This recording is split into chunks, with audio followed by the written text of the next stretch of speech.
So growing up, I was always wanted to know what did we do wrong against the Hutus. It did not make sense to me. So today when I'm speaking, it's all those memories that I had to live through when I was young. These guys, like, we hear like a kicks in the doors and coming inside and everybody's trying to squeeze and going in the soccer field. And there is nothing horrible like a sound of machete in the bone of somebody. In my mind, I say, I don't want to be killed by a machete. But somehow, because I was kid and short, I said maybe the bullet won't pass through.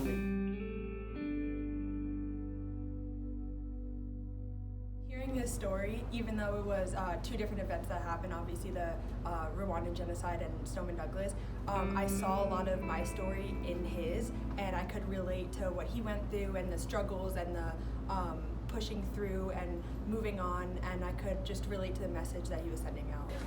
Together we remember Olivia Engel, who lost her life in the Sandy Hook shooting. Together we remember Martin Richard, and he was one of the youngest victims of the Boston bomb.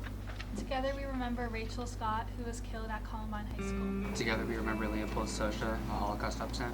Together we remember Aaron Feist, a victim of the Marjory Stoneman Douglas shooting.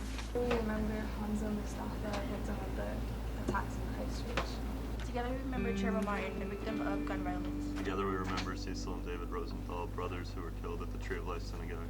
Together we remember Anne Frank, a victim of the Holocaust who inspired millions with her words. Together we remember Joseph, a Tutsi survivor who lost 30 family members in the Rwandan genocide.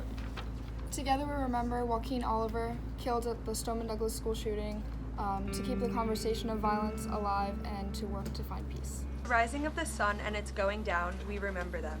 At the blowing of the wind and the chill of the winter, we remember them. At the opening of the buds and in the rebirth of spring, we remember them. At the business of the skies and in the warmth of the summer, we remember them. At the rustling of the leaves and in the beauty of autumn, we remember them. At the beginning of the year and when it ends, we remember them. As long as we live, they live too, for they are now a part of us as we remember them. When we are weary and in need of strength, we remember them. When we are lost and sick at heart, we remember them. When we have joy we crave to share, we remember them. When we have decisions that are difficult to make, we remember them. When we have achievements that are based on theirs, we remember them. As long as I've lived, they will live too, for they are now a part of us and we remember them. Especially younger folks. When I'm sharing my story, it's not a crazy genocide that happened in a really crabby, crazy African people. It's a humanity crisis. If it can happen to Rwanda, it can happen to anywhere. Maybe not from Hutu and Tutsi, maybe from other kind of differences.